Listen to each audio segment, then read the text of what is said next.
Today I want to talk about, in Matt's Minute, the number one reason why execution in organizations is letting you down. You've got the right strategy, you've got the right vision, you've even got the right metrics. The thing that sits in between strategy and metrics is execution. And there is one reason. It's discipline. To execute well, you've got to be a disciplined human. You know those people who talk about working out, but they never do? You know why? They lack discipline. You know those people who say they're going to read 2 books a month, they never do? They lack discipline over their calendar.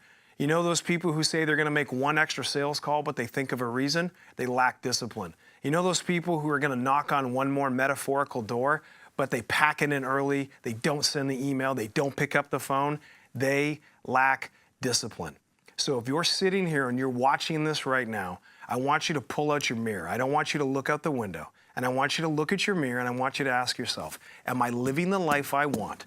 Am I excelling the way I should? And am I driving my company and myself to reach my full potential? If you're not, look up discipline in the dictionary. Ask yourself how you're doing on that. If you impart discipline in your life, you'll get to live exactly how you want, and you will be reaching your full potential. Until next time, I wish you good luck as you try and make your number.